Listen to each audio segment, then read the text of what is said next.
जय Shri Hari everyone, welcome back to my channel Shweta Rajput versatile. तो भक्तों, आज के इस वीडियो में मैं आपको कामदा एकादशी की व्रत कथा सुनाने जा रही हूँ। तो कृपया करके ध्यानपूर्वक ये कथा सुनिएगा। तो बिना विलंब किए वीडियो स्टार्ट करते हैं। महाभारत कालीन समय में धर्मराज युधिष्ठिर भगवान श्री कृष्ण से कहते हैं, हे भगवान, मैं आपको कोटि कोटि प्रणाम करता हूँ। अब आप कृपा करके चैत्र शुक्ल एकादशी का महात्म्य कहिए। भगवान श्री कृष्ण युधिष्ठिर से कहते हैं कि हे धर्मराज, ये प्रश्न एक समय राजा दिलीप ने गुरु वशिष्ठ से भी पूछा था, और जो समाधान गुरु वशिष्ठ ने कहा वो मैं आपसे कहता हूँ। प्राचीन काल में भोगीपुर नामक एक नगर था। वहाँ पर अनेक ऐश्वर्यों से युक्त पुंडरीक नाम का एक राजा राज्य करता था।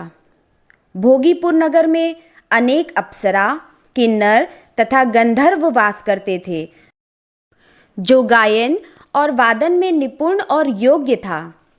भोगीपुर नगर में ललिता नामक रूपसी अप्सरा और उसका पति ललित नामक श्रेष्ठ गंधर्व का वास था।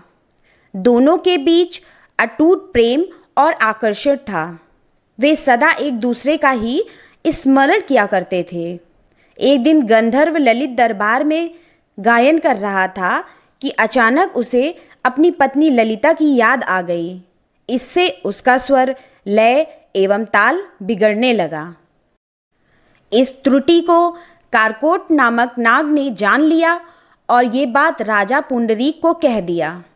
तब राजा पुंडरीक ने क्रोधपूर्वक कहा कि तू मेरे सामने गाता हुआ अपनी स्त्री का स्मरण कर रहा है। अतः राजा पुंडरीक ने गंधर्व ललित को राक्षस होने का श्राप दे दिया। पुंडरीक के श्राप से ललित उसी क्षण महाकाय विशाल राक्षस हो गया। उसका मुख अत्यंत भयंकर, नेत्र सूर्य चंद्रमा की तरह प्रदीप्त तथा मुख से अग्नि निकलने लगी।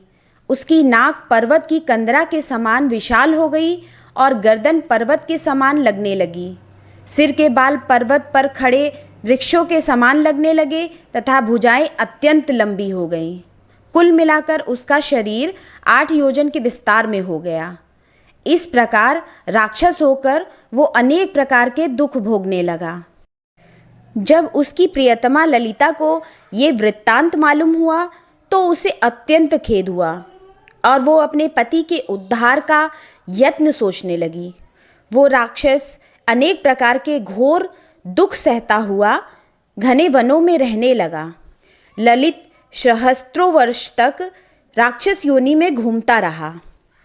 उसकी स्त्री उसके पीछे पीछे जाती और विलाप करती। उसकी पत्नी भी उसी का अनुसरण करती रही। अपने पति को इस हालत में देखकर वो बड़ी दुखी होती थी। उसकी स्त्री उसके पीछे पीछे जाती और विलाप करती रहती। एक बार ललिता अपने पति के पीछे घूमते घूमते विंध्याचल पर्वत पर पहुंच गई, जहां पर श्रृंगी ऋषि का आश्रम था। ललिता शीघ्र ही श्रृंगी ऋषि के आश्रम में गई और वहां जाकर विनीत भाव से प्रार्थना करने लगी। उसे देखकर श्रृंगी ऋषि बोले कि हे सुभगे, तुम कौन हो और यहाँ किस लिए आई हो? ललिता बोली कि हे मुने, मेरा नाम ललिता है। मेरा पति राजा पुंडरीक के श्राप से विशालकाय राक्षस हो गया है। इसका मुझको बहुत दुख है। उसके उद्धार का कोई उपाय बतलाइए।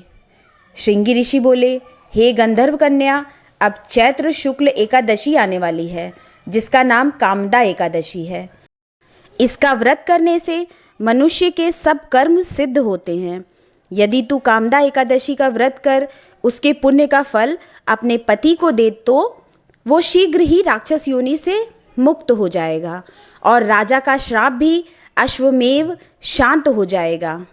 मुनि के ऐसे वचन सुनकर ललिता ने चैत्र शुक्ल एकादशी आने पर उसका व्रत किया और द्वादशी को ब्राह्मणों के सामने अपने व्रत का फल अपने पति को देती हुई भगवान से इस प्रकार प्रार्थना करने लगी, हे प्रभु, मैंने जो ये व्रत किया है इसका फल मेरे पति देव को प्राप्त हो जाए, जिससे वो राक्षस योनि से मुक्त हो जाएं।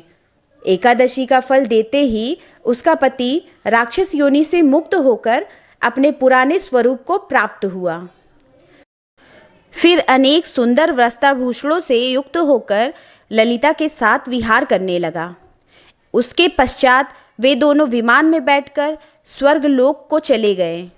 वशिष्ठ मुनि कहने लगे कि हे राजन, इस व्रत को विधि पूर्वक करने से समस्त पाप नष्ट हो जाते हैं और राक्षस आदि की योनि भी छूट जाती है। संसार में इसके बराबर कोई दूसरा व्रत नहीं है। इसकी कथा पढ़ने या सुनने से वाजपेयी यज्ञ का फल प्राप्त होता है। चैत्र मास के शुक्ल पक्ष की एकादशी को कामदा एकादशी कहते हैं और धार्मिक मान्यताओं के अनुसार इस दिन व्रत करने वालों की भगवान विष्णु हर कामना पूर्ण करते हैं और आपको सदैव सुखी व संपन्न रहने का आशीष देते हैं। इस व्रत को करने से हजारों वर्ष की तपस्या के बराबर फल प्राप्त होता है। भक्तों, ये थी हमारी कामदा एकादशी की व्रत कथा। मैं आशा करती हूँ कि हमारे द्वारा सुनाई गई कामदा एकादशी की व्रत कथा आप सभी को बहुत ज़्यादा पसंद आई होगी। हमारे इस वीडियो को अपने फेसबुक, व्हाट्सएप, इंस्टाग्राम पर ज़रूर शेयर करें। आप हमारे चैनल को सब्सक्राइब भी ज़रूर करें और बेल आइकन प्रेस करना बिल्कुल ना भूलें, जिससे हमारे लेटेस्ट वीडियो की नोटिफिकेशन आपको तत्काल मिल सके। इसके साथ आप हमारे वीडियो को लाइक एंड कॉमेंट्स भी ज़रूर करें। तो गाइज, यहीं मैं अपना वीडियो समाप्त करती हूँ। मिलते हैं नेक्स्ट वीडियो में। तब तक के लिए जय श्री हरि।